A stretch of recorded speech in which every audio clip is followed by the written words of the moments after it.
Okay.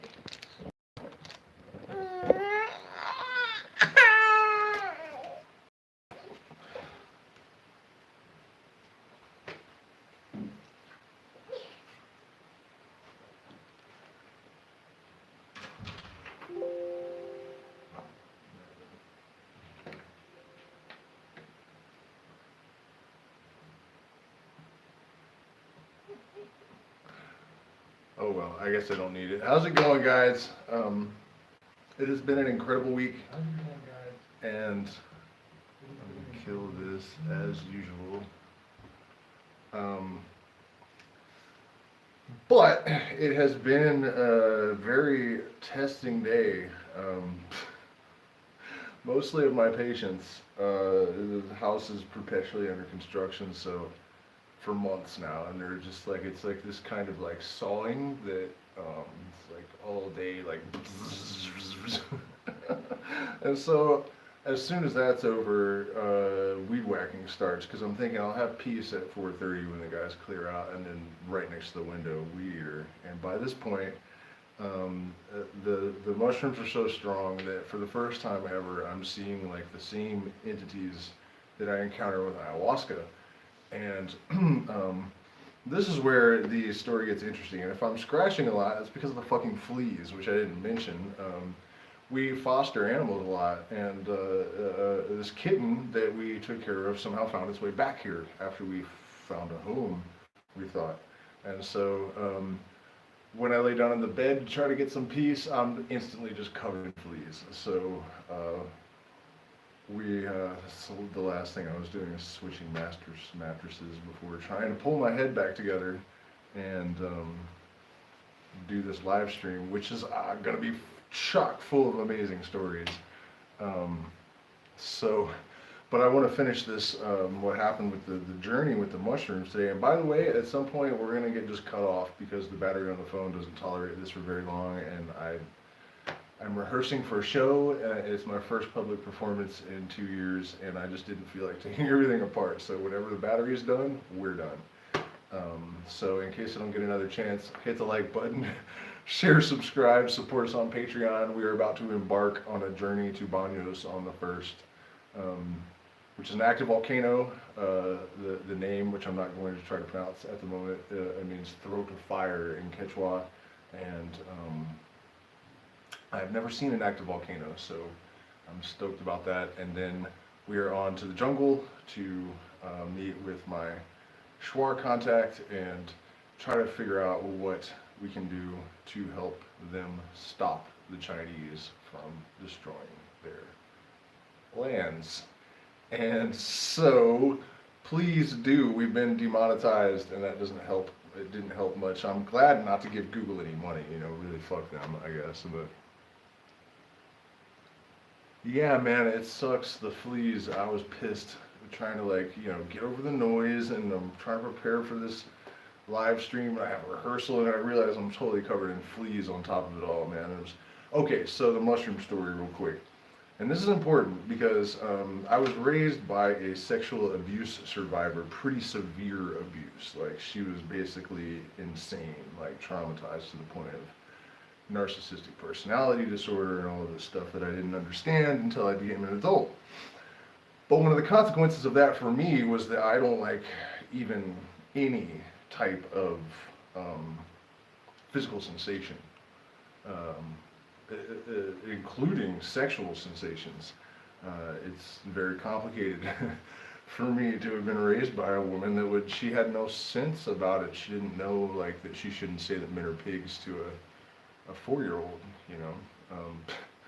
And so one of the reasons I stopped taking mushrooms is that I hated this. There were a lot of physical sensations that don't happen if you take LSD, and particularly there's this vibration, and other people have noticed it. Terrence McKenna, I think, even talked about it. His brother theorized that it happens because there's a section of the brain that's actually physically vibrating, and it's the part of the brain that deals with language. And he even suggested that it may be possible that it's sort of like decalcifying when it vibrates. It's shaking off, sediment basically that has been deposited by the blood. And At any rate, I have never experienced these ayahuasca entities with mushrooms before. And by the way, I've noticed, I think once you've had DMT or ayahuasca, the mushroom experience changes. Your brain is physically changed. It's not the same thing. I've noticed this before, that it's just like, it's much more obviously like DMT. And of course, the chemical name of psilocybin is like 5-hydroxy dimethyltryptamine or phosphor dimethyltryptamine. You know what I mean? It's in the name. So at any rate, at first it's the normal sheaths of like information and like visual information. Is how I've always conceived of it or thought, that's what the explanation is. They're like these, you guys have probably seen them, right? But you have the feeling that there's some kind of intelligence trying to organize them. And then I realized that there were beings there, and that they were like, sort of their dance is about configuring this consciousness. And so one of those waves that I've always hated hit me, and I realized, like, that's not, those are coming for a reason, and it's not negative, like. And of course, also, I think in my journey of healing, I'm getting to the point where I can sort of embrace physical sensations. And it's like the fairy tale stories when you understand, when the kids understand that a witch has cast a spell, it's often enough to break the spell. And not that I'm insinuating that my mother was a witch or anything. It's what is that, Sigmund or Pink Floyd, The Dark Side of Your Mom. Meme, that was awesome. Anyways, so when these things came and I came to terms with them, then I realized that these beings, there were two of them, and I understand this out of phase thing that they're doing, because ayahuasca taught me one night when I was drinking solo how to make a sound that is two pitches. And the reason to do this is that it compels the energy in the room to harmonize when the cycles are out of phase. It's entrainment. And so I understood that it required these two polar beings that were both making a sound in order to make this but it wouldn't come at me. I had to, even though it was only my consciousness moving on the spirit plane, I had to agree to enter into this the frequency in order to be healed by it. And so I did. And up to this point, I was menaced by fleas, and I felt sick, which I have not vomited from mushrooms in years and years and years, actually since the first time I ever ate them. And I was fighting that kind of, which is weird because I don't fight purges, but I guess I was inside, that's the difference. And I've also been struggling with a lot of my own actual illness, and a lot of that abated once I agreed to move into this. And so I think shortly after that I was able to get out of bed and go and get my mojo together. And so here we are, about an hour later.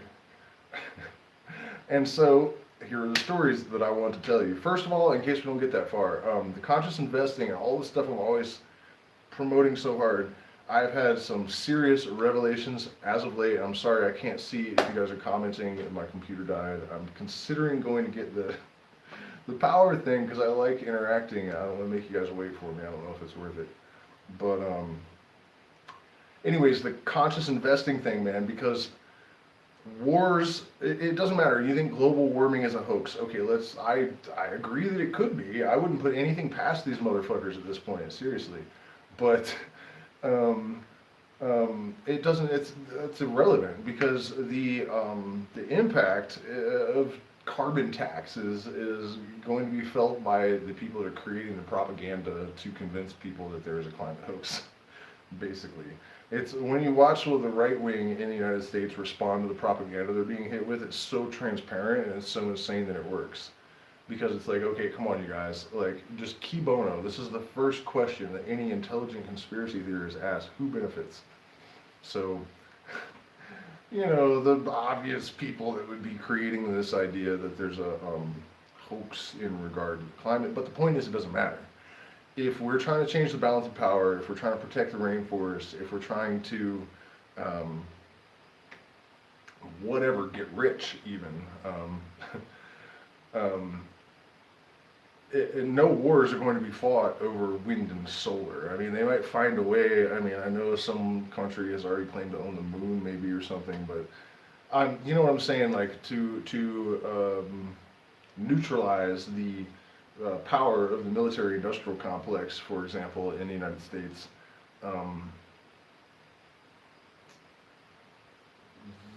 That's what's up. You know, big oil is obviously the deep state that all of the right wing are so afraid of, and that become literally, I mean, it's insane to watch them puppet they're just tools, and it just like works so because they just do it. Like, they just believe it, and they're just like blah blah blah blah blah. The people they think they're exposing are literally the ones putting the fucking words in their mouth. It's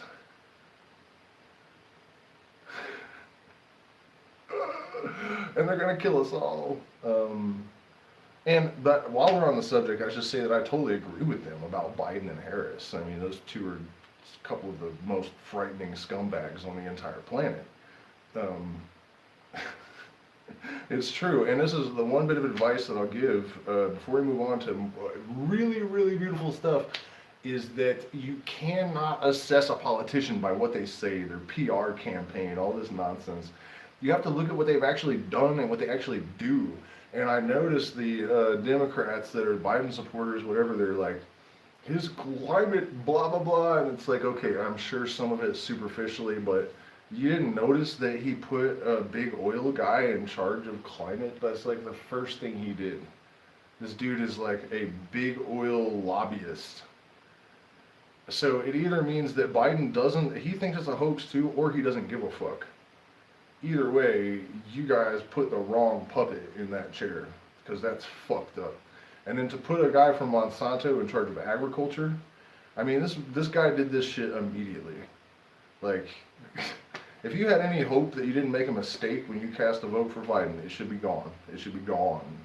And you never should have had it. I mean, Kamala Harris is like, I mean, she would have, and this is provable, documented, this is not conspiracy stuff, she'll admit this to your face, she has. Another Democrat called her out at the debates on this stuff. I mean, she tried to kill innocent people in order to further her career. Like, that's not an exaggeration, that's literally who people are like idolizing as the first black vice president. It's horrifying. Like, she's a sociopath. It doesn't matter that she's black and woman and they put her in a high office. That's why they put a black woman in a high office. If they really wanted to make a statement, they would have put Tulsi Gabbard, a Hawaiian indigenous person that everyone would have loved, that called these psychos out in front of everyone. And by the way, millions of people that were watching this happen act like it didn't happen. Like, I've pointed it out to them and they're like, you're a liar. And it's like, what? This is all, she'll admit it. I'm not making it up. You can watch videos of her being confronted about it, and she doesn't deny any of it. So stop idolizing these people. Don't have your children idolize them. It's over for that shit, you know? We don't need to follow, Bob Dylan said it in the 60s, don't follow leaders, watch your parking meters. You don't need a weatherman to know which way the wind blows, man. Find your own internal compass.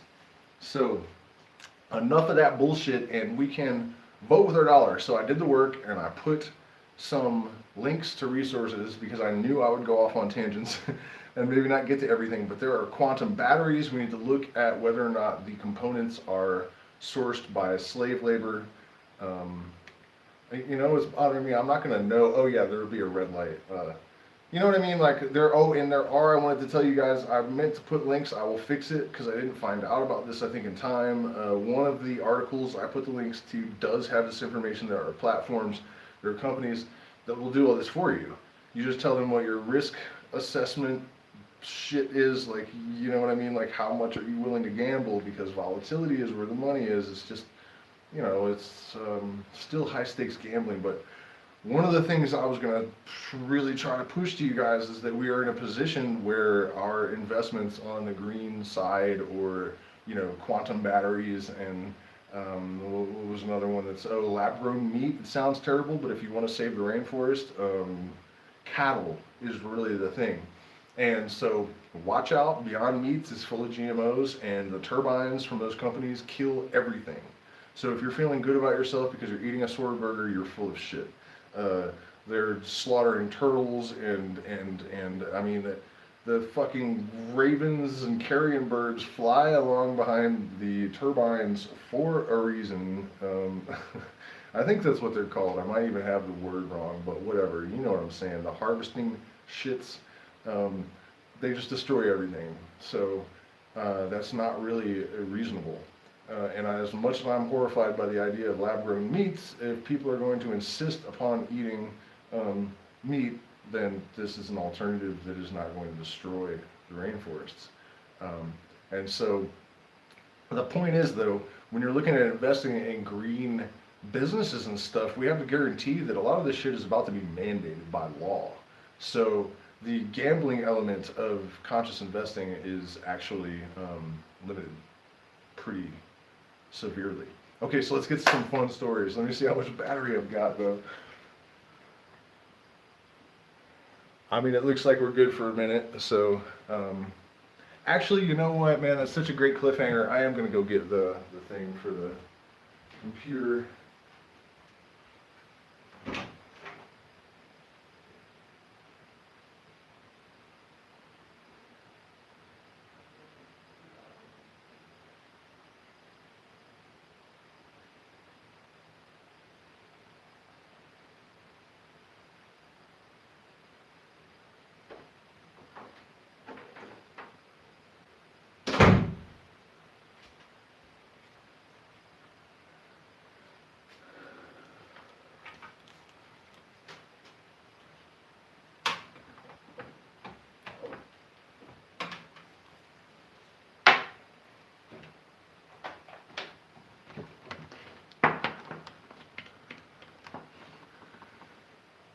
Okay, so this way, you know, I mean, I can at least see if I have a booger hanging out of my nose or something. But, okay, so the stories. The first one I want to tell you has nothing to do with this giant, beautiful piece of ayahuasca vine, but we'll get there. My son, the other day, we were at the park. Oh, look at that. I'm already back.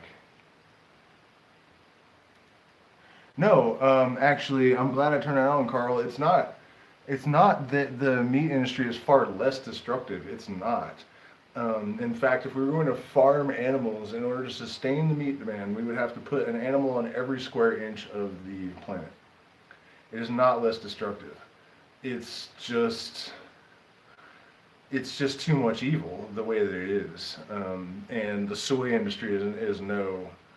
By the way, GMOs, a lot of people are like, well, you can feed everyone and it's fine. Okay, I get it. Like, I am not against GMOs just because they're GMOs.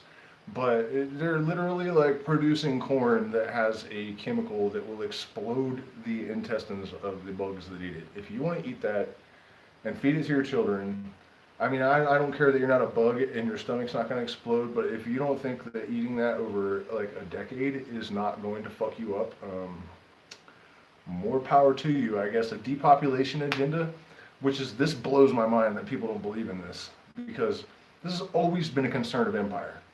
All you have to do is study empires. Like, since the time of Lao Tzu, I mean, do you really think that the American government is going to be like, well, that's not ethical, so we want to drop that shit? Like, no, come on, man. They murder people for money. Like, that's what they do.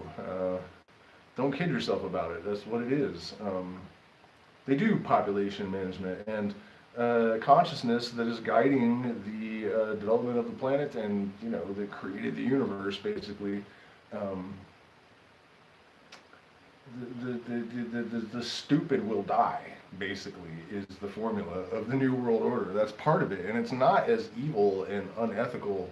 It's sort of natural, even, which is loony to say, but it's like we needed a certain type of fuel to get to where we are, and now that we are in these crazy, fucked up circumstances that have.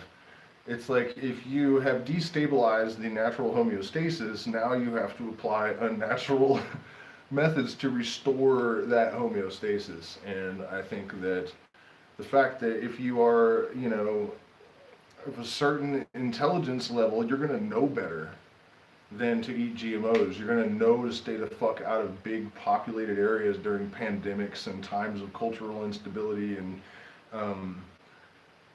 so there is an element of just like, it's all on the table. You know what's coming at you.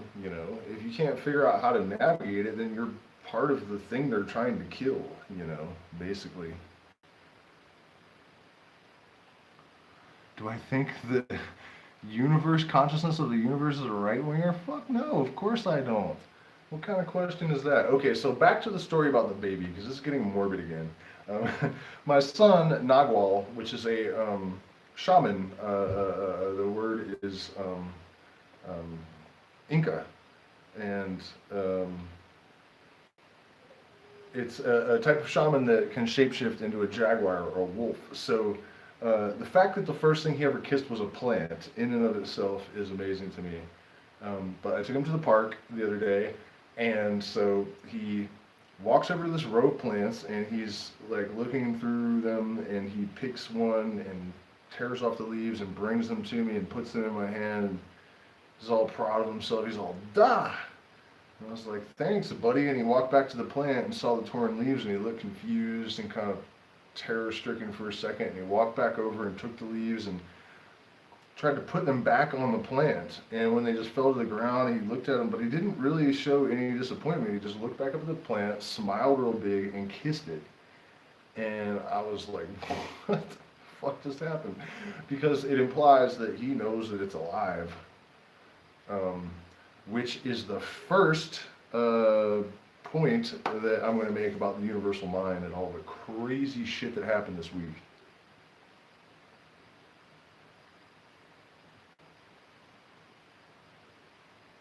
Okay, sure, when done humanely and on a small scale, but look at your qualifier there, Carl. We're not talking about that. We're talking about global cattle farting. No, dude. Have you ever been to Texas? Oklahoma smells like shit. Like, you can barely drive through that state because it smells so fucking bad. It's There's no lesser of two evils in this circumstance. It's just a new thing as a solution. It just cannot. Since it keeps coming up, though, I'll digress again and say this.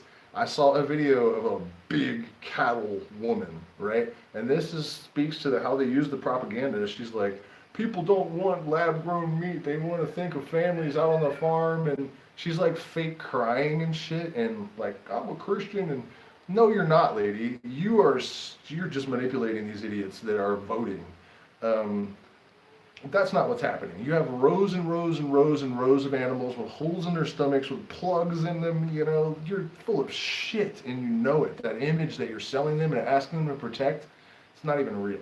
It's not real. There are so few of those left because of the interest that this woman actually represents. To watch her standing there crying was like, oh, and Jesus and family. It's just like, dude, you should be fed to the animals that you're talking about because, okay. So this universal mind thing, and also how it can support people that are trying to make conscious investments. I really have experienced to a degree that it is undeniable at this point to me that the universe is conscious, and it's not like God exactly. It's pi. I mentioned that in the description. This thing that came to me when I was up on the mountain, drank some cactus, and it was like positivity and intelligence squared by intuition. And I sort of got it at the moment, but apparently I didn't really get it because the last time I ate mushrooms, they're like Okay, so think about the intelligence and the intuition squared thing, and I thought about the symbol of the philosopher's stone, of the circle and the square, and also just how, like, if you are using your what would you call it, like non-intuitive, your cerebral intelligence entirely, you're going to miss half the fucking universe. And if you lean too heavily on intuition, you're going to be wrong most of the time. And you're, you know what I mean? So, and then the positivity thing was just that, like, nothing happens without some impulse. And the last time I ate the mushrooms, the mushroom said it's not just like some cheesy gimmick. This is the fundamental equation, really, that started the universe and what continues to. Um, so, anyways, following pi, right? And I'll make videos going more into detail, but I'm just starting to understand what I'm saying as I'm saying it almost, you know? That's kind of how this stuff, yeah, Christopher, I think that's getting closer. Yeah, the universe is not similar to an exquisitely mathematical formula. It is a self-organizing, and the fact that symmetry is beauty it's a testament of our ability as conscious beings to recognize divinity, because that's what symmetry is. Um, so here's what's happened so far this week, if I can manage to just get it out. By the way, also, in case I don't get to the rainforest conservation, which is really important, there are links in the description, and please support me as well. What I was saying earlier is that if you wish to do so, people keep asking me, how can I talk to you and stuff? Please support on Patreon. If you don't have the money, I'll talk to you anyways, but if you can, make a contribution, for fuck's sake. I'm trying to do your work here, and it does take a lot of my time. So, this we're going to get to, and it's amazing. But first, okay, so I told you about Nagwal and that thing, and then the next bit.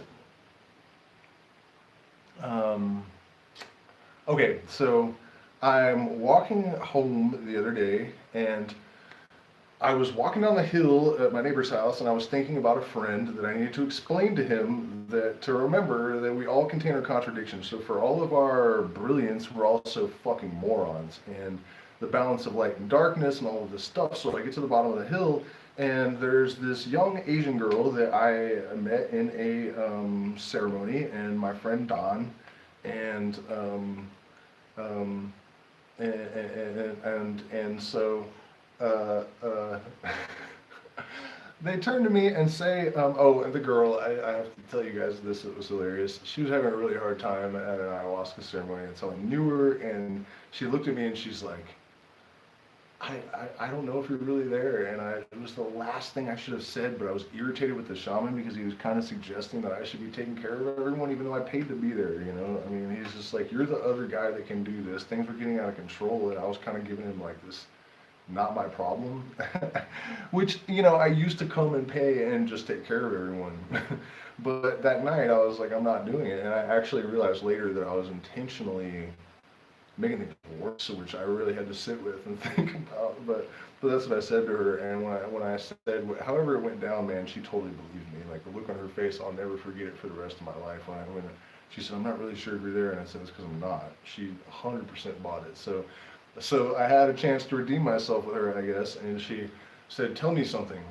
And so I said, well, actually, before I could speak, she said, and this is how I knew that this was going to get weird. She said, I feel like I'm half idiot and half genius, which is exactly what I was thinking about walking down the hill. And the point of this is that when you're in that sort of relationship with the universal mind, I just realized I'm watching a recording too, because I just got up and left. Oh my God, I wonder if I can fix that. That's crazy. I was like, how did that happen? And remember, I'm still tripping pretty hard. So, anyways, so I knew we were in the zone right away, and so I just went on this weird tangent about, you know, coming to terms with the light and the darkness. I think I went too far using this analogy of a Guar song, which was just the most horrendous thing I could think of, and saying, you know, we cannot do anything about the fact that the universe is composed of antinomies, the interplay of opposites that are always going to be in equal measure. So there's this dance of creation and destruction that can really fuck with you when you realize that it's not moral or anything. It's just That's just what it is, and that's what it takes to make this. Um, that was the point of it. And so when I was walking away with my friend, he was like, man, she just smoked bufo for the first time, and she was having a really hard time understanding how the dark and the light. And that's exactly what I started talking to them about.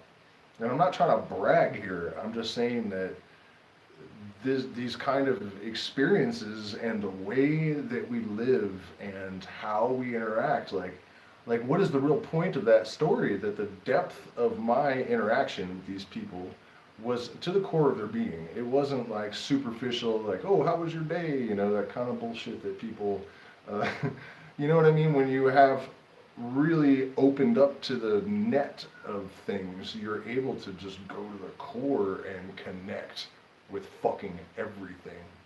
And that is how we can be of greater service to each other and our cultures. And so that was pretty crazy, but not as crazy as what happened next. And I swear there was another story that I should tell before I get to that. But the other day, I was about to leave the house to go to town, and every day we go, if it's been raining, through this field because there are pancyans, the ones that I ate tonight, growing everywhere. And I just realized I gotta wrap this up because I still have to rehearse, but I will finish the story at least and maybe keep going for another half hour, I guess. But so I happened to be cooking some wakuma, and I just stuck my finger in it and put it under my tongue on impulse, which shouldn't have been anything really. I mean, a shot of this stuff is strong, but I really didn't expect to, you know, and I noticed within like 20 minutes that something had happened. And so I told my partner, you know, we need to go through the mushroom field, and she said, well, it hasn't rained. And I said, well, yeah, I don't care, we just have to go. And so she was really tired and didn't want to at all, but for some reason she agreed, even though she knew there would be no mushrooms out there. And we did find a couple, but we walked through the backyard where we go all the time, and there was this vine that I've looked at before and thought, it's twisty, but it can't be ayahuasca because we're in the Andes Mountains where it doesn't grow, and I mean, not normally really. And so I'm pretty sure I literally touched it before and not like clicked, and we're about to see why that was, which is pretty incredible. But so I realized this is ayahuasca, for sure, that we've been walking by every day for a year. And it's, I mean, this is not the biggest section. This is just a piece of it. And so that was intense, and so processing it and then realizing, you know, we're about to leave this area for good, hopefully, and I mean, I don't mean the negative it's got nothing to do with the place, man. You guys, some of you heard the Flat Earther story, and I just have personal craziness from Christians wanting to kill me because whatever, so I'm glad to get the fuck out of here, you know. But it is a beautiful and wonderful place. I don't mean to be negative about the place. And I felt that as we were leaving,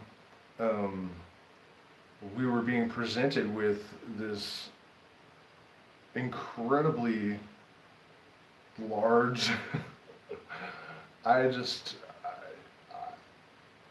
it had been in our backyard.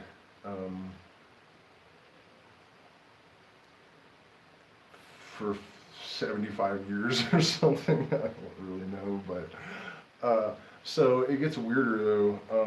Well, it's not really weird. This is just how, like I was saying, if you're in once you have brought these filters down and you're functioning within the parameters of positivity squared by, you know, or guided by intelligence squared by intuition, this is how things are. And so after I cut the ayahuasca, I walked up to the road and I looked, and there is a big full moon, which I had not considered, but you're supposed to cut the medicine under a full moon. And I'm still a little bit confused about this. I have not cut a lot of ayahuasca myself. I usually just bought it in the past. And the last time I cut tiger ayahuasca, it was very obviously red. This one, some sections appear to be red and some appear to be yellow. And I don't know what to think of that. The pattern is definitely tiger. But I don't know why I can't tell whether it's, and interestingly, when I cook sections that look like cielo, they're yellow, and when I cook the red sections, they're red. So I don't know exactly what to think, but the point of that is that yellow is associated with the moon and casting spells, but particularly lunar consciousness in general.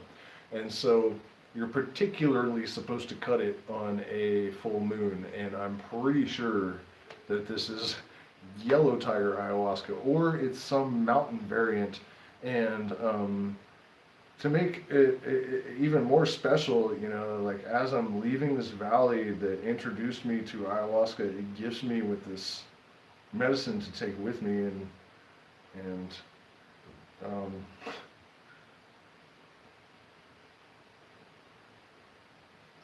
it's said by the shamans in Peru that the higher the medicine grows, the more powerful and special it is. And so not only is it rare, but we're pretty high up in the Andes here.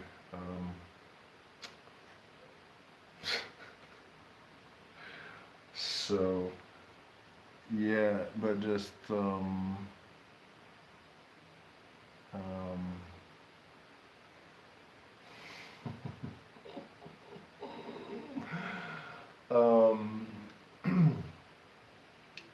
definitely really empowering, and I feel like this week in particular, I've really focused, and I feel like I'm like, I made a huge mistake. I had $1,000 that I could have invested, and I told all my rich friends, invest in MindMed. And that stock, if you had $10,000, we have a piece of property I was hoping would sell by then, and it's held up in legal stuff. But I was hoping to have 10 grand. If I'd had that 10 grand to put, it would be $100,000+ right now. And that kind of stuff can happen. And the confidence that you can have when you're investing in psilocybin or green companies, you are taking action. You are voting in a way that, the American democracy may have totally, utterly, and completely failed you, and so will every other government, but the stock market will not. You know what I mean? Like, if you're putting your money in smart places, and there are people that are good at it, that will do it for you, that will check the ethics of the company if you don't have time. And I'm just saying, man, there are certain parameters of living in this world that are dictated to us and not by us. And one of them, temporarily speaking anyways, is that money is power. And so one of the problems with spiritual people is that they have kind of shunned, and it makes sense, you don't want to be greedy, don't be an asshole. But I have friends that will occasionally just throw thousands of dollars at us, or, if we need a loan, or, and they can do that because they're smart and they've invested. Honestly, at least a couple of them just had rich family members, but some of them were, you know what I mean? But the point is that if you have the money, you can choose to empower people you see doing good work. And I'm not ribbing those people. I'm just trying to be, funny and sincere. It doesn't matter where you got the money if you're doing the right things with it. And for me, I'm just a person that chose not to fuck with society at all. And it's true. I'm just now 40 and accidentally finding myself with child. Well, it's not really an accident, but I thought it was an accident. And so, and it's this is another thing that really hit me about the way that we are educating our children, and People should be taught about investing. They should be taught in elementary school if they're growing up in a capitalist um, society. And the fact that they're not should tell you quite a bit about the it's not it's intentional, you know. I mean, I said that we were going to talk about politics a little bit, and I'm sure you do too, but it's kind of necessary, and it helps us to elucidate like how fucking loony people are. And I'm thankful for it. And actually, this is another, I'll preface this by talking about something personal again, because this is how I know that the universal mind, or one of those things that has taught me that it's a thing, right? I mean, they say that you can pick up on cues in your relationships just from the way people move, and I'm not saying that's not true, but it gets way fucking weirder than that. And the way that I found out about my mother was that I happened to get involved with someone that had the same um, personality disorders, and it took me a long time to really figure it out, because narcissistic personality disorder is fucking crazy. The human mind is extraordinarily complex. It's the least understood thing in the universe, you know. We can kindle the same energy that lights the stars upon our enemies, and we don't know what the fuck is happening in our heads. You know, or how it's happening, I guess. And so this girl, you know, I didn't get it until I saw my mother again, but it just so happened that after the relationship ended, I went to visit my mother for the first time in 8 years or something. So I basically hadn't seen her since I had really matured as an adult, and so what I ultimately realized is that this relationship had prepared me to really understand what had happened to me as a child. And also, and you know, so that when I saw my mother again as an adult, um, ultimately it didn't really help. It could have, but it didn't, unfortunately. And she did end up committing suicide, which was totally expected. I mean, I've been hearing about it since I was, you know, 5 or something. But the point of all that is that um, the universal mind is always, I mean, it just sounds dumb even to say that it's always at work. I mean, it's just, I guess what I'm trying to communicate is that you cannot take for granted um,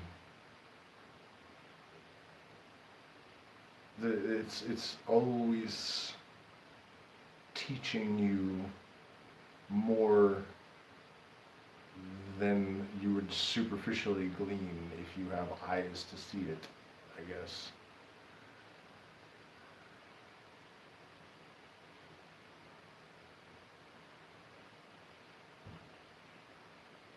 Well, Clark, that's kind of what I'm talking about. I mean, the net of universal consciousness is fucking real, and uh, it is, you know, yeah, I mean, we're literally entangled. Um, but I think I'm totally out of steam, and I still have to rehearse for this show because I have not played in public for 2 years. And I realized the other day, I thought, oh, I'll just slap those songs back together, and man, that was quite a shock, you know, because I haven't been well, and I used to be a motherfucker of a musician, and I mean, I guess I still am, and you can tell my playing has matured. I was happy to hear that, but technically, man, you really do have to maintain your practice, and you know, so at any rate, it's my going away party, I have mixed feelings about it because, man, the right-wingers around here and me just didn't mix, and they are the dominant folks. So, is there anything really important that, oh, the biophoton thing, I wanted to mention that.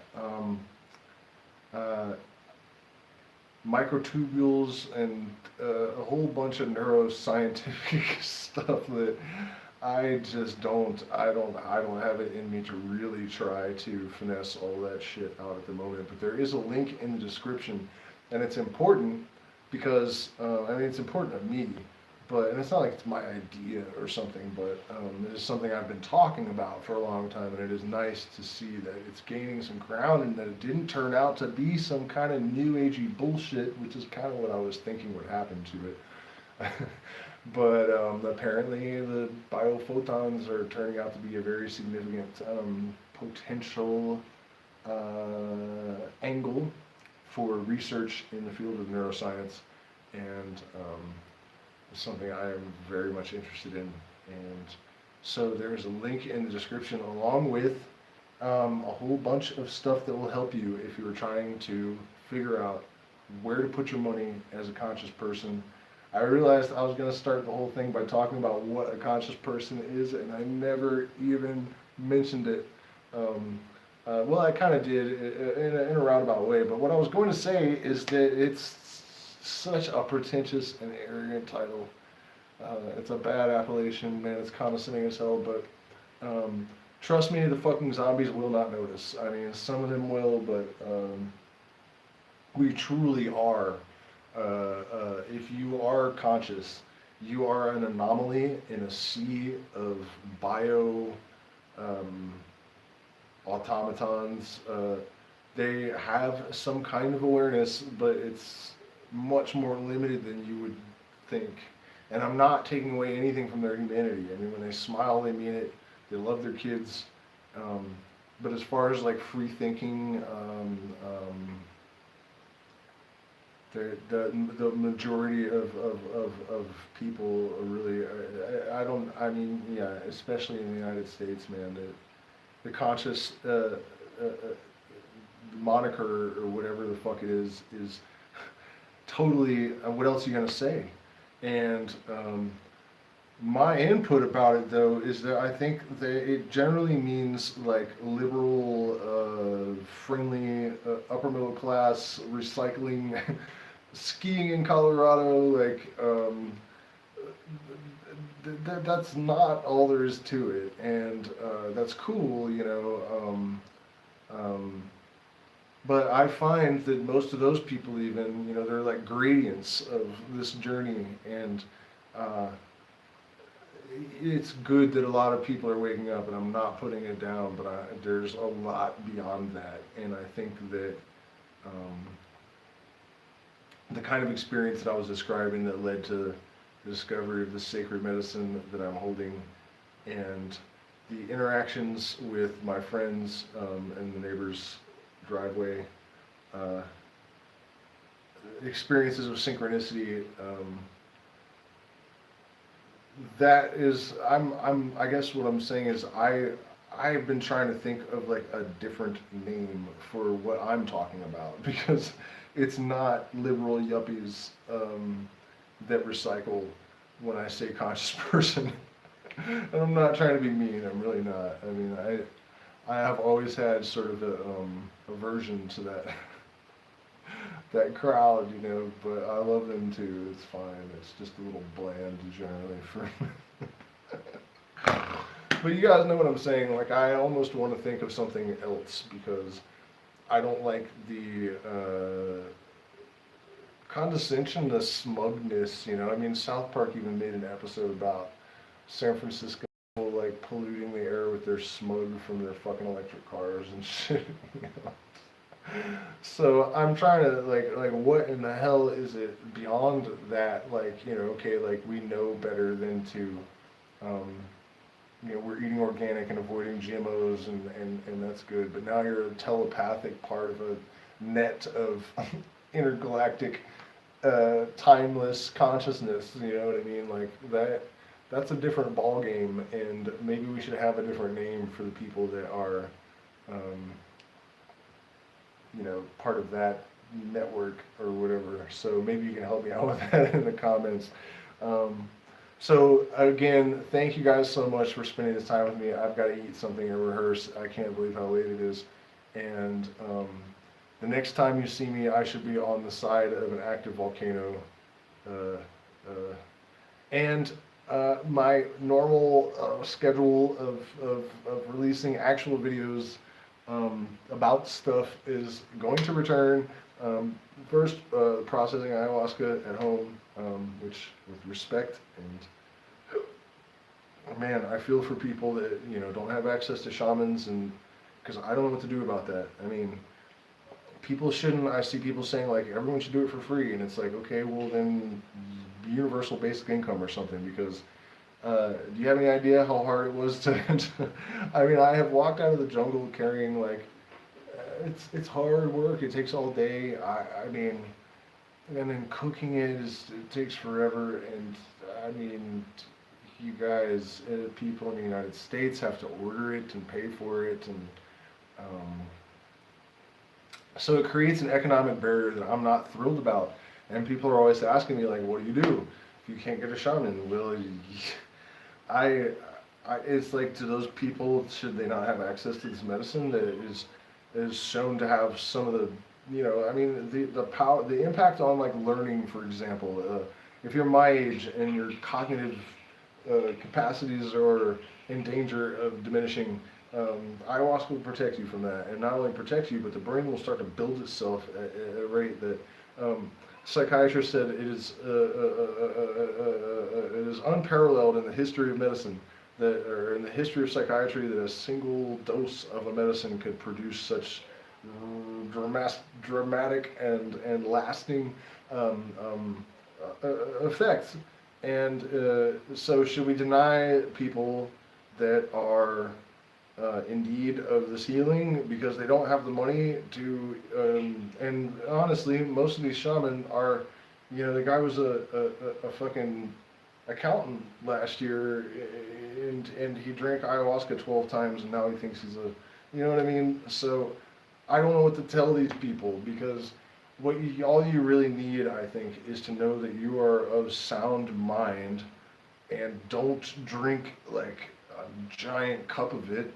You know, ease your way in until you know the medicine. Like, I feel like if you're a reasonably sane person, you probably don't need ayahuasca in the first place, which is a joke. I don't really mean that at all, but you know what I mean? Like, it's hard to tell people that they shouldn't just take the medicine.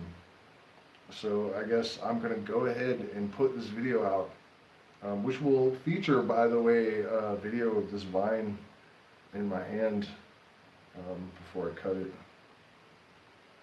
Which, by the way, it will grow back, harvested ethically.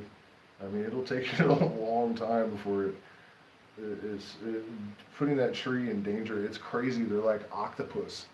And this is another thing about understanding the universal mind. And one of the symbols in the occult of telepathy is the tentacles of the octopus, for obvious reasons, but there's something deeper in it. The ayahuasca vine comes from the ground in this like one big, and then it, like, these tentacles go up into the trees, and I mean, I feel kind of bad because there's no, I wanted to get it all, but there's no way that you can get up there and pull it out. Like, I mean, a ladder, I guess, you know,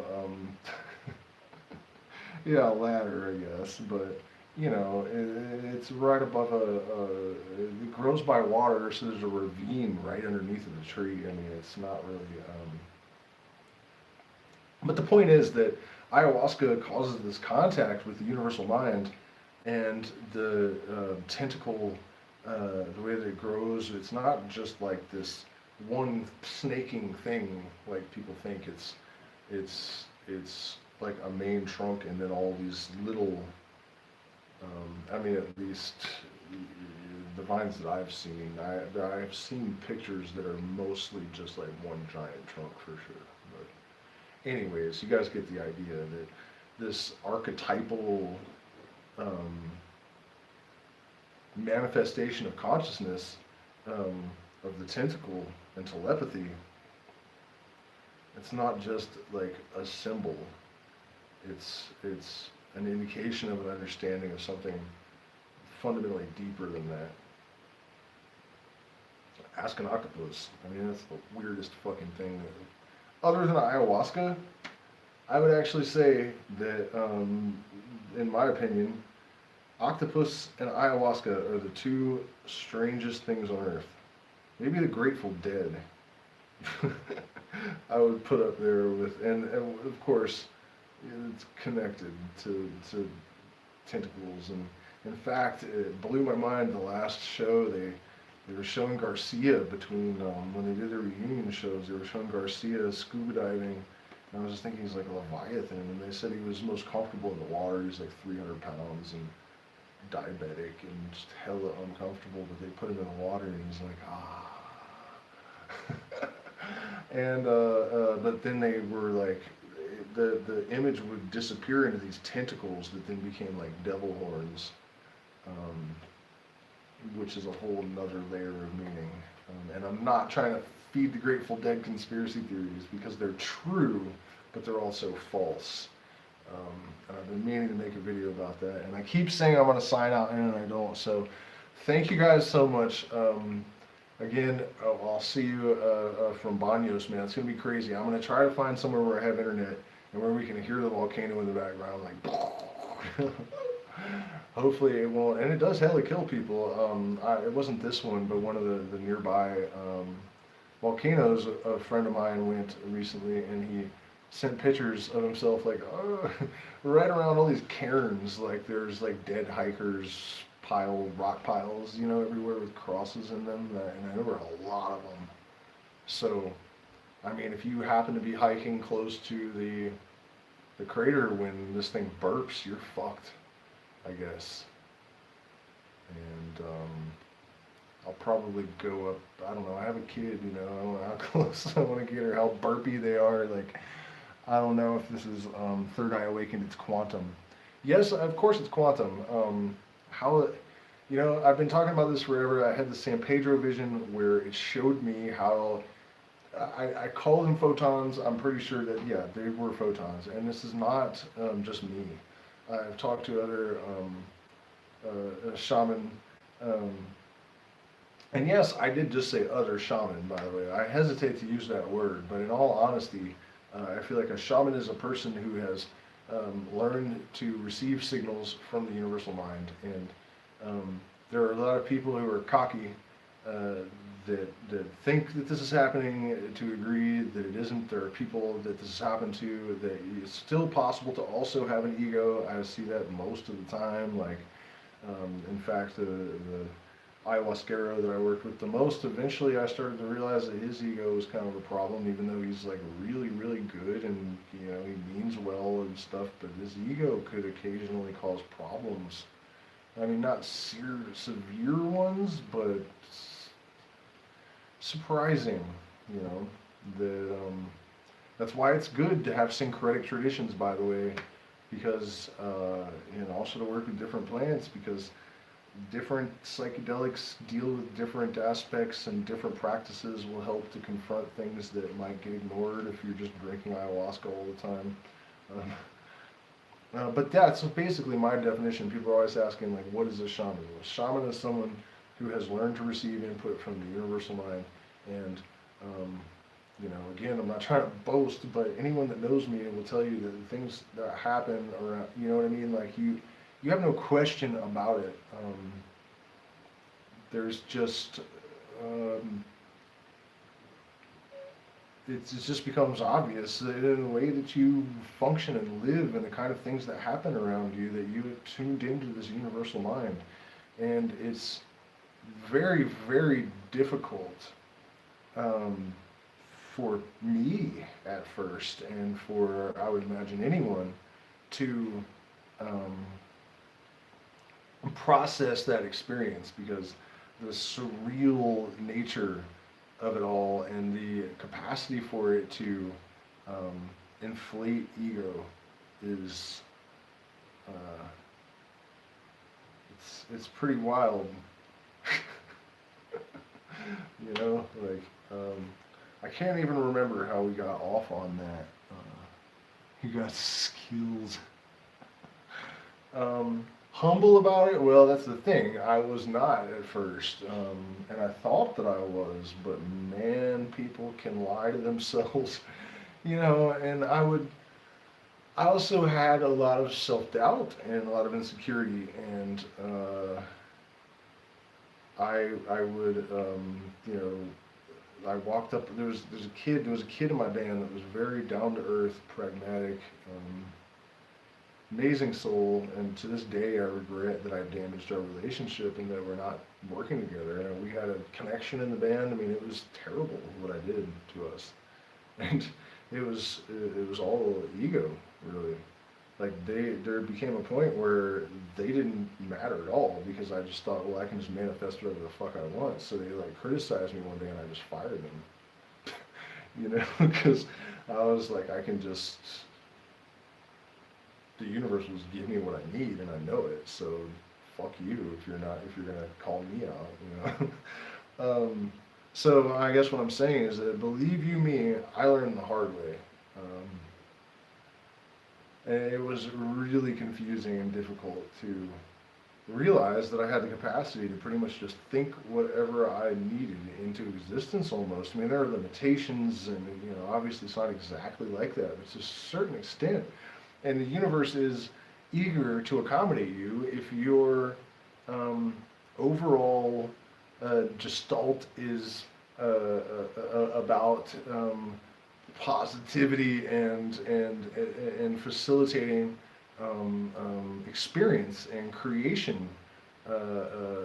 I hesitate to equate it with anything moral because it's not really what it is. But it is about we are hollow tubes to bring down not only fire but from heaven, but to facilitate experience on its behalf. We are the experiencing organs, I guess, the sensory organs of the universal consciousness, and I've just always assumed, and one of the ways I've combated the ego part of it is that the reason that the universe seems to conspire to help me, despite my constant self-sabotage in the past, and is that it's in the current. Basically, I have aligned myself with the symmetry of creation. It's and this understanding also kind of protects me from thinking like I'm special, because that's not exactly it. Like, I'm definitely not trying to really even be a teacher, and certainly not like a prophet or anything. And because of this inclination, the weird things that I can do sometimes in front of people, it's definitely gotten to be where I have to defend against cult-like kind of stuff. People put you on a pedestal and get weird ideas, and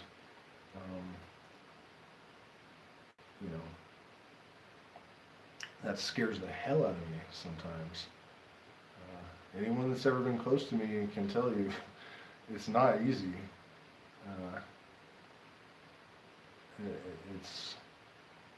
I mean, I'll give you guys one example. I keep saying I'm going to go, and I do have to because I have to rehearse, but it can be too much for people. I mentioned to this girl that I was dating, the narcissist, that I had mentioned that the universe was preparing me to understand my mom through her, and so I had mentioned that I wanted to find the Kabbalion, and weirdly I thought that my stepfather had mentioned it, and it didn't happen apparently, but so the next day, after I mentioned to her that we should find this book, we found an 81-year-old copy that might even be like within grabbing distance somewhere around here. 81-year-old copy. She pulls it off the shelf in the book and hands it to me. And our plan was that we had rented this cabin right on the coast of Mendocino, Northern California. Man, it was gorgeous, and I had a bunch of really clean LSD, and there's a hot tub on the cliff, and so we eat some of the acid, and I remembered about the book, and so I had noticed that there was this weird thing with Lucifer, and I felt like the conspiracy theorists were wrong. And I also knew from my own initiation in Masonic fraternities and my own studies that Lucifer doesn't even exist in the Bible. It was added later. It's not even a thing in the fucking Bible. There's like literally not even a mistranslation. You understand what I'm saying? But I also felt like it was something. You know, there was something to it, and that what people thought in general was wrong. And I had been thinking about it a lot for a lot of years, and I knew that it wasn't because I was inclined to fucking darkness or something, you know. So the manifestation of this fucking 81-year-old mint. I mean, this book looked like it had never been touched, and it was like $5 or something, you know. Didn't make any sense. Like, what the fuck is this? When she found it, I was honestly like looking around, like, okay, there's a secret society planting shit, because this is just fucking ridiculous. I mean, it's a town of 300 people at peak season, right? Most of them are not there in the wintertime, which is it's a little used bookstore that some retiree probably maintains for fun or something. I mean, the chances of that book being in there are astronomically fucking small. And this is way before everybody knew about it on the internet, you know. So it's not like, you know, it was like trending yet. And so, uh, and so I'm thinking about this Lucifer thing, and I fucking flip the book open. I ask, what does Lucifer have to do with all this? And I flip the book open thinking this is stupid and there's not going to be anything there. And I'm like, because I'm looking at, I wish I had the book so I could show you. I'm looking at the name Lucifer.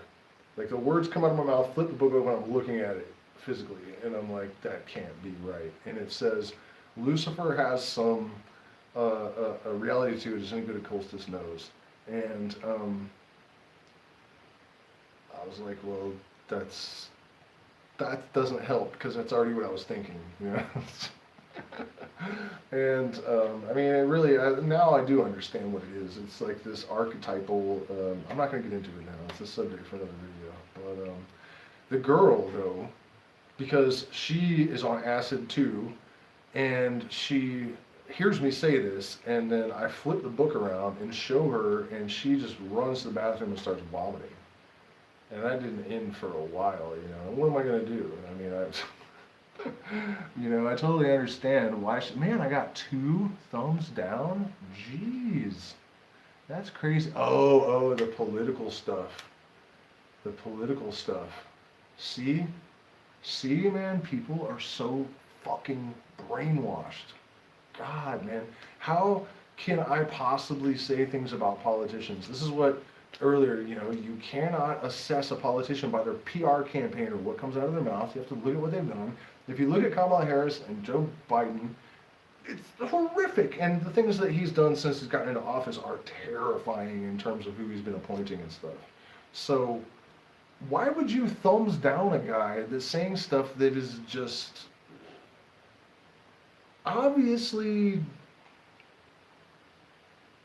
Thank you. Yeah, please do. Hit the thumbs up, share, subscribe. I mean, look at that, you know, 2 out of 14. And I guarantee you it's because of the politics, man, because nothing... I mean, I understand why you voted for Trump, honestly. It's not like... The right wing has always had a bunch of Confederate flag flying racist Nazis. And the reality is that the left is also a bunch of racists, and Joe Biden is the most racist politician in the history of the U.S. that is still currently functioning. And that's not an empty accusation. Like, you can, I did this to check it. I started searching for racist shit that Trump had said, and instead I was finding like him with Rosa Parks and people he was donating money to. It's not his fault that the fucking racist people were already Republican. Like, that, and then you have Joe Biden. People apparently missed this, but the reason he dropped out of the last race was that he said racist shit about Barack Obama. And I'm not talking about like vaguely like this guy is so fundamentally fucking racist that he doesn't even know when he's saying racist shit. And the fact that people are so brainwashed that they just ignore mountains of video evidence and quotes and racist legislation. I mean, come on, guys, you know, like look at what people do, not what they say, or even look at what they say, for fuck's sake. I mean, what he said about Obama is, come on, the first, that's the important part of this, the first clean, articulate, well-spoken black man, that's like a dream. That's how you fight Trump's racism, by putting that motherfucker in office. And then you're gonna thumbs down somebody for pointing it out, you know? God, go fuck yourself. These people are insane. It's no joke. They really are loony. And the Trump followers, man, I'm sorry that you voted at all. Is really, I mean, if you really thought Trump was like a deep state enemy, I mean, he would be dead. And the only way that like one Trumper that I had challenged this, he said, well, I think he has time travel capacities, and that's how it is. Shut up, guy. The guy is an incestuous pedophile psychopath. He built his empire fucking over poor people. It's just as insane to believe that that guy just suddenly changed and now he's a hero of the people as it is to believe that Joe Biden's just suddenly not racist and that Kamala Harrison, or whatever the fuck, Camel Toe Hairy Ass, is not a psychopath that murders people to further her career. When it's documented, it's not, this isn't conspiracy theory, it's just fact, man. And people, like, how are you gonna get mad at somebody for saying that when it's just clearly true, you know? Especially, I mean, come on, let's think about the Patriot Act for a second. The idea that, okay, the United States Constitution says God-given inalienable rights. It doesn't say that the United States government has given United States citizens these rights and therefore you can't violate them. It says that God gave them to humans because they're fucking humans. So if you believe that, how are you going to write the Patriot Act that takes all those rights away from people because they're not American citizens? Joe Biden takes credit for having written it. It's basically implying that if you're not an American, it's okay to torture you. You don't get a phone call, you don't get a trial, you have no rights at all, and it has been. They said that it wouldn't be applied to American citizens, but Barack Obama had 3 people executed without trial. And people that celebrate him as a hero, man, you were fucking lunatics, man. He killed people, American citizens, without trial. That's not okay. That's, you know, if you're a patriotic American, killing people without a trial is totally as un-American as you can possibly get. I mean, and this is all documented. I mean, the lesser of two evils is still choosing evil, dude. I mean, I don't know what that's even supposed to mean. You know? The guy made incestuous comments about his own daughter when she was 13 years old. I mean, the right wing would be like, oh, you know, look at all these people with Epstein, and then there's like pictures of Trump like partying with Epstein, like whispering shit about the girls that are around her, probably 15 or whatever. I mean, come on, I did a pretty good, he looked just like that in the video I saw, that was great. But yeah, dude, come on, this guy's gonna take down the pedophiles, like, what the fuck are you talking about, you know? It's just crazy how the evidence on both sides, people can just totally ignore the obvious reality and believe in a totally, and you know, the lesson, let's take this outside politics and just apply it to, I guess we're going till 9 o'clock. Fuck it, man. You guys are still watching. God, I do have to practice though. I'm gonna have to eat some more mushrooms now. It's so fucking late, they're wearing off. I gotta keep going, and coffee's bad for my digestion. But yeah, you guys, selective perception and projection and all of this shit, man, everyone's doing it on both sides. You do it in your own life too, that's what I was trying to say, to take this outside of, and can you guys believe how coherent I've been? I was literally like watching like entities from another dimension an hour before I turned, like swirling around me and stuff, you know? I mean, I don't, it's, psychedelics are not getting high. I think that once you understand how to navigate the space, I mean, I'm a little bit rambly maybe, but I also haven't eaten all day, and you know, it's been a hell of a day. I'm exhausted. I don't think, if anything, it's just incredible that what, another case of people believing shit that's obviously totally fucking stupid. Um, and the government, again, this is a great example of the kind of denial people have about what governments are, what politicians are. Um, the United States government was not told by the researchers that they commissioned to study these plant medicines and psychedelics like LSD, which is also an entheogen, by the way. Plant medicines are not superior, I don't think. It's just a different thing.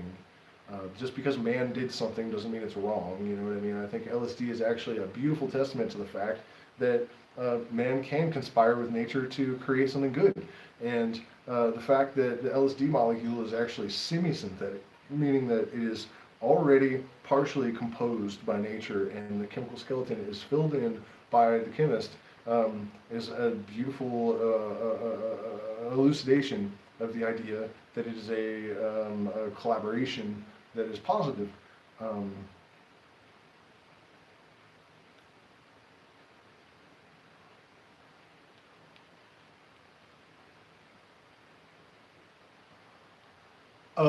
Mr. Charles, I will answer that in a moment. But what I was saying is that the government was not told that they were bad and that they were dangerous.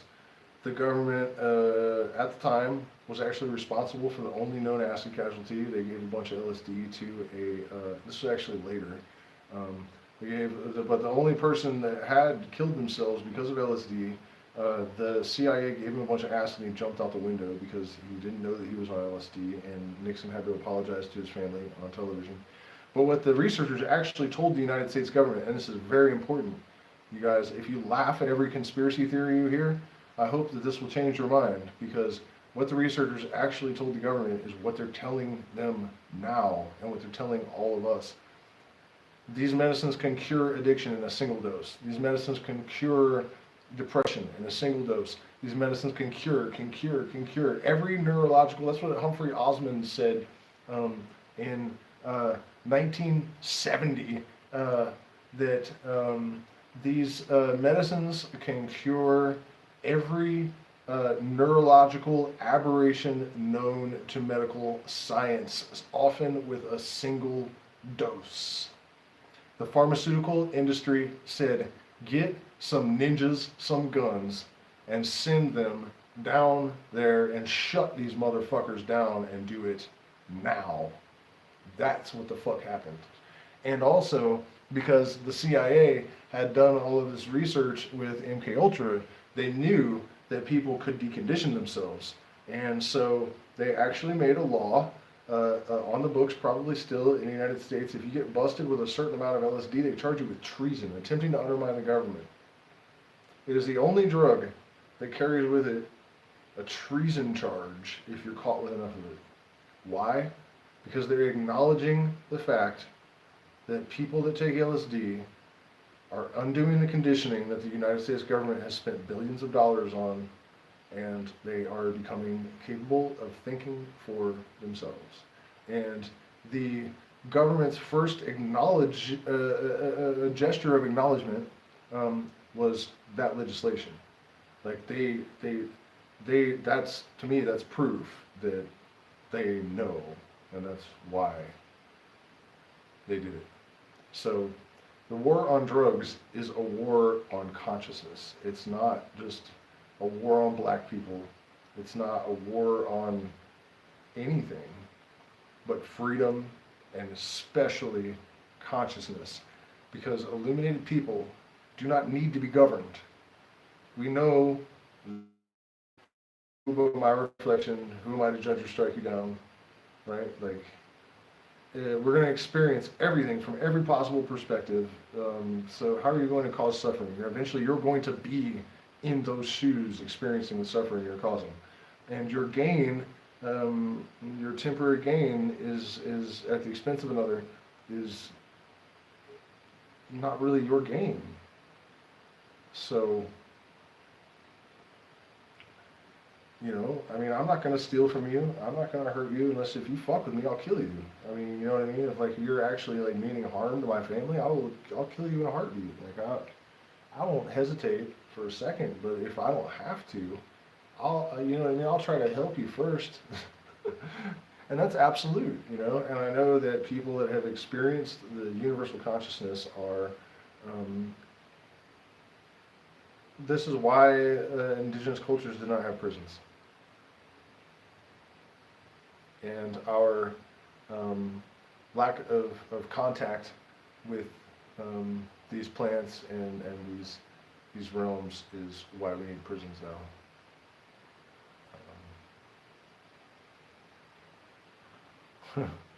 I am the walrus. Hey man.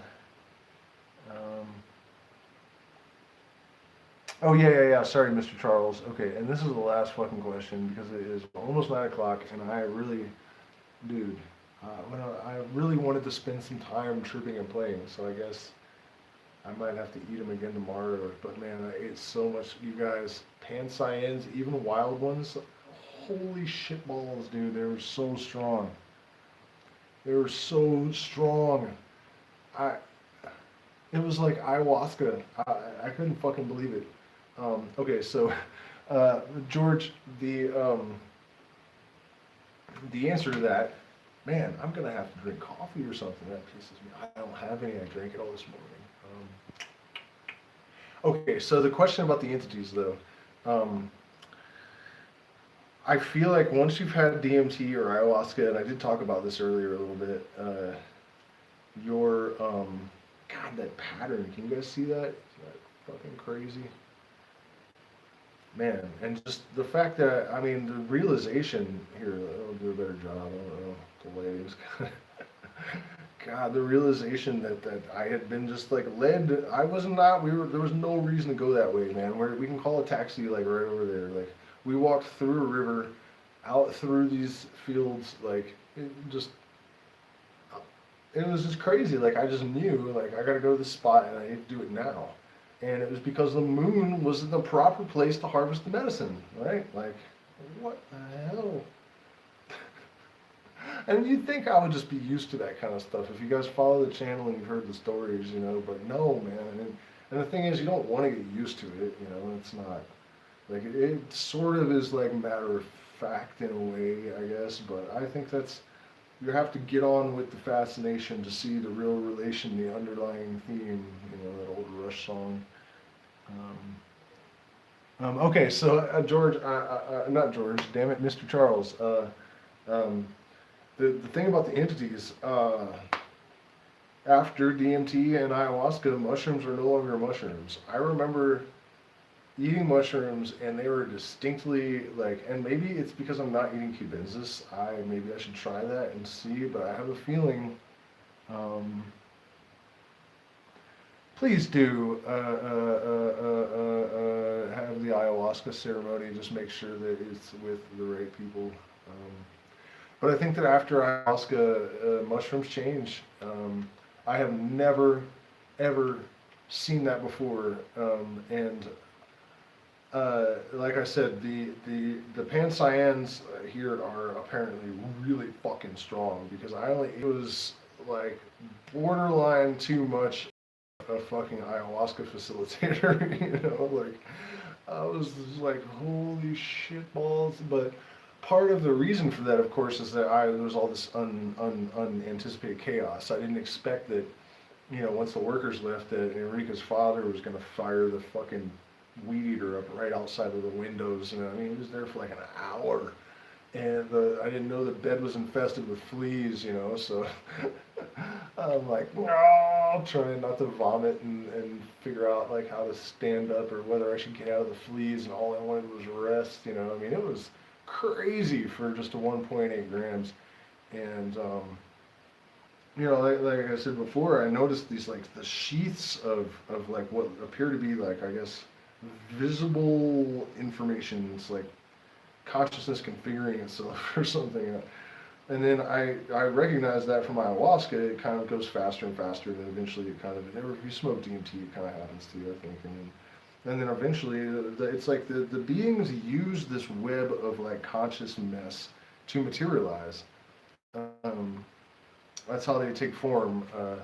one of the first time I drank ayahuasca solo, I was beating the drum and trying to provoke the medicine to teach me a song, and I saw the fabric of the colors that you just see everywhere. They started to swirl together, and I could see that it was like this spirit being with almost like a sombrero, using it so that I could see him. And then he like leaned down, he was like listening, put his head right next to my head, and, I'm like chanting and playing the drums. He's like, yeah, what else? What else? What else? So they were doing that.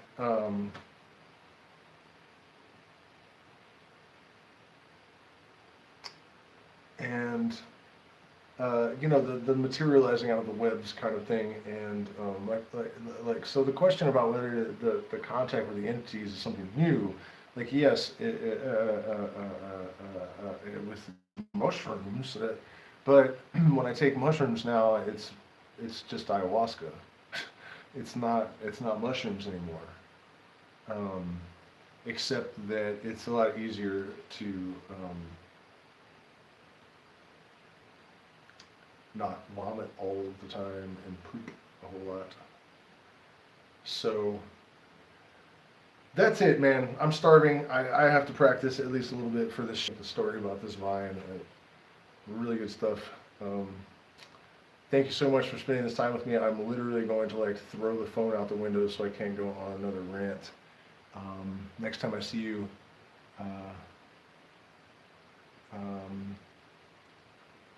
I will be on a volcano. Please do hit the like button, share, subscribe, support us on Patreon, especially since these assholes are pissed off that I was talking shit about Biden down thumbed me.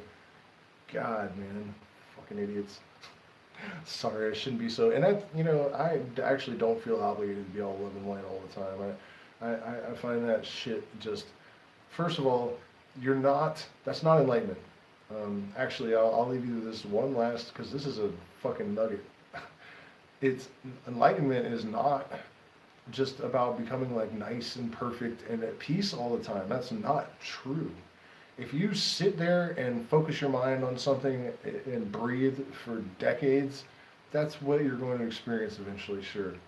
But enlightenment is really about seeing what is there. And what is there is composed of equal parts of light and darkness. And the love and light crowd that is canceling anything that they think is even remotely negative is going to get fucking eaten by Satan. I mean, that's just not the reality. That's not how things are, And it is true that you have a responsibility to your own energy, in terms of like, what you're going to attract and stuff. But I'm just saying, man, when I tell people that thumbs down me because I said something bad about Kamala Harris to go fuck themselves, I'm not, I have this like, that impulse to apologize was probably the most insincere I've ever been, because the only reason I'm doing it is because I know there are people out there that will judge me for having any expression of negativity at all.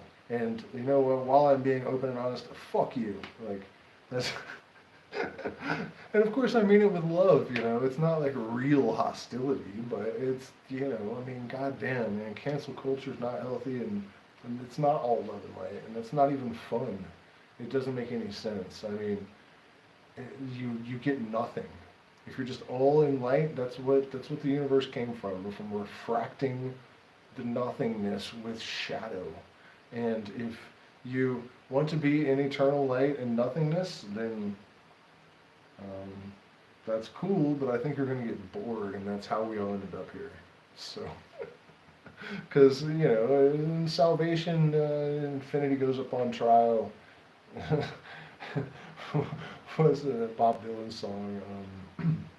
Voices seem to echo. In the museums, infinity goes up on trial. Voices seem to echo, this must be what salvation is like after a while. And that's the thing, it's this eternal light and perfection. The shadow was introduced